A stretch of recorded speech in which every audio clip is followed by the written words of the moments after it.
Há mais de 2000 anos atrás, um homem viveu no coração do poder. Não apenas governou um império, ele governou a si mesmo. Marco Aurélio, imperador romano, filósofo estoico e líder em tempos de guerra e caos, viveu cada dia como se fosse uma prova.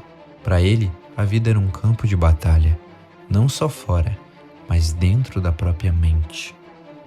No meio de tantas guerras, doenças, traições e perdas, Marco Aurélio encontrou algo mais valioso que o poder: a serenidade. Hoje, vamos explorar como ele se tornou tão inabalável e como suas lições podem transformar a nossa vida no dia de hoje. Se prepara para entrar na mente de um imperador. Essa filosofia atravessou séculos até os dias de hoje. A alma se torna tingida com a cor de seus pensamentos. Marco Aurélio via a vida como se fosse um professor silencioso, moldando o caráter de cada homem e testando sua força a cada passo. Quando Marco Aurélio assumiu o trono em 161 d.C., herdou um império vasto, mas também uma era marcada por guerras, crises e também a peste. Ele poderia ter facilmente sucumbido no peso de tanta responsabilidade, mas, ao invés disso, ele transformou cada desafio em uma lição. Para Marco, a vida não é algo a ser suportado. É uma escola onde cada adversidade é o seu mestre. Ele escrevia diariamente no seu diário suas reflexões, que hoje a gente conhece como o livro Meditações. Ali, ele não apenas registrava essas ideias, mas treinava sua mente para ver como o mundo realmente é. Marco Aurélio sabia que a gente não pode controlar o mundo, mas a gente pode controlar como a gente reage a ele. A nossa mente é o campo onde a batalha real acontece, e essa batalha é vencida pelo pensamento. E a gente pode exercitar nossa mente igualzinho Marco. No fim de cada dia, registrar 3 situações em que a gente se sentiu desafiado e refletir sobre isso já é um ótimo passo para começar a transformar a nossa vida em a nossa escola. Você tem um poder sobre sua mente, não sobre eventos externos. Perceba isso e encontre força. Em meio ao caos da guerra e da política imperial, Marco Aurélio descobriu uma chave para a paz: saber diferenciar o que está sob o seu controle e o que não está. Durante seu reinado, Marco Aurélio enfrentou inimigos poderosos, rebeliões internas e uma praga devastadora. Ele sabia que não poderia controlar todos esses eventos, mas podia controlar sua resposta a eles.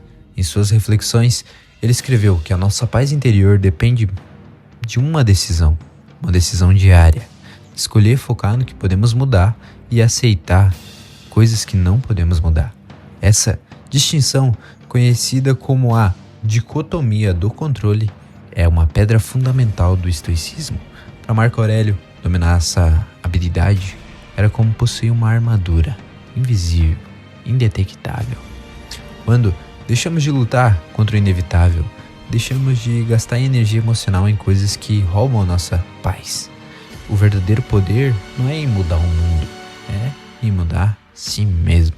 Sempre que você se sentir ansioso ou frustrado, pergunte a si mesmo: será que isso está sob o meu controle? Se a resposta for não, aceita. Se a resposta for sim, haja. Essa prática transforma não apenas o seu dia, mas a sua vida inteira. Aceite tudo o que acontece como parte do todo. O universo é como uma engrenagem e você é uma peça dela. Marco Aurélio não via aceitação como resignação, mas como uma escolha ativa. Aceitar não era desistir, e sim entender a ordem natural das coisas. Quando Marco Aurélio perdeu sua esposa, Faustina, sentiu o peso da dor pessoal e da responsabilidade como imperador. Mas, ao invés de se entregar ao sofrimento, ele escreveu no seu livro que a vida é impermanente e cada perda faz parte do fluxo natural do mundo.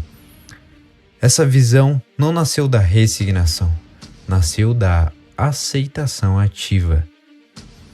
Ele entendia que resistir ao inevitável apenas cria sofrimento, Aceitar abre espaço para clareza, coragem e ação. A aceitação radical é uma prática estoica central. Não é negar a dor, mas reconhecer que ela faz parte da experiência humana. É compreender que resistir ao inevitável é desperdiçar energia. Energia que pode ser usada para agir com propósito. Experimente esse exercício. Escolha um desafio ou uma perda recente. Feche os olhos e imagine como parte de um grande mecanismo, uma peça necessária na sua história.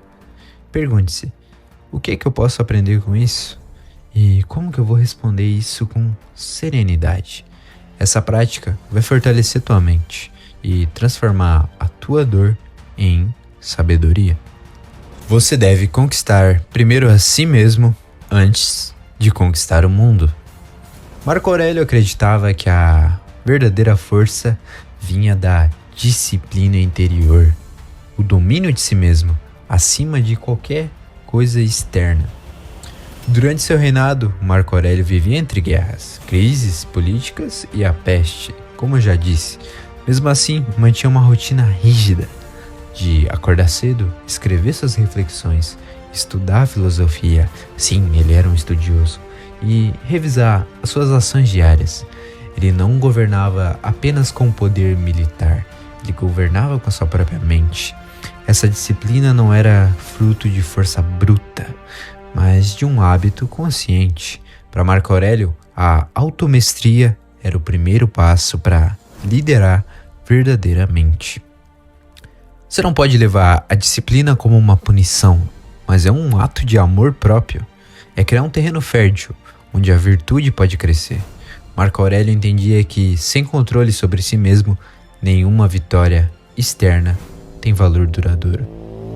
Comece pequeno, escolha um hábito diário, escrever, meditar, ler, praticar algo inspirador. E faça isso por pelo menos 21 dias seguidos, é o mínimo para um hábito ser construído. Essa consistência treina não só seu comportamento, mas a sua mente, que constrói força interna. Isso que Marco chamava de automaestria. Não perca mais tempo discutindo o que é um bom homem. Seja um.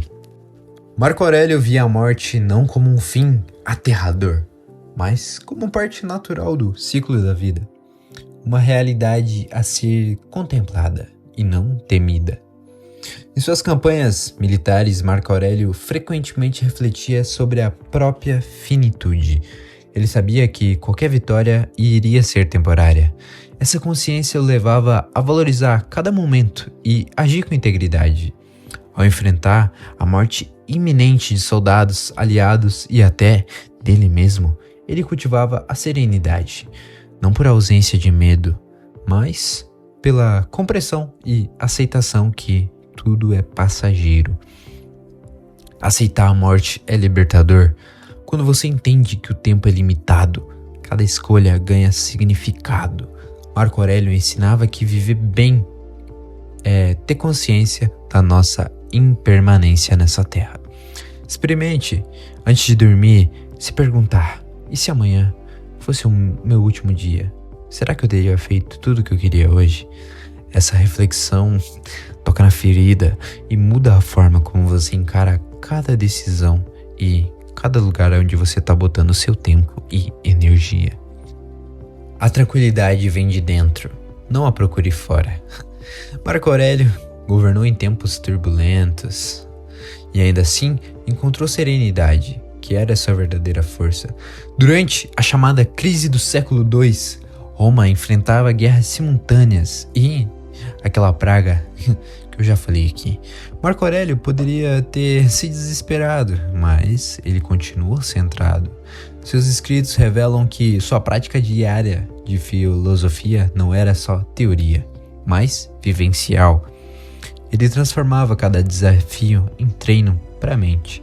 Serenidade não era a ausência de problemas, era a capacidade de se manter firme apesar disso. Serenidade não é viver sem tempestades, mas manter uma paz interior enquanto você navega por elas. Marco Aurélio sabia que a serenidade não dependia de controlar o mundo, mas, novamente, de controlar a si mesmo. Quando enfrentar turbulência emocional ou crises emocionais, pratique esse exercício. Respire profundamente. Observe seus pensamentos e se pergunte: será que eu posso mudar isso agora? E você já sabe a resposta, né?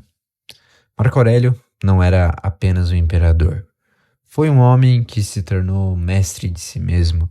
Sua vida nos lembra que o maior triunfo não é vencer o mundo, mas vencer a si próprio.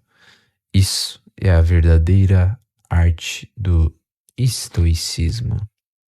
Se você quer se aprofundar no estoicismo e aplicar os ensinamentos na sua vida, inscreve aqui nesse canal, curta esse vídeo, dá o hype e compartilha esse conhecimento com quem tá precisando. Transforme sua vida, transforme a vida dos outros. E se lembra de uma coisa, né? Se doeu, essa é pra você.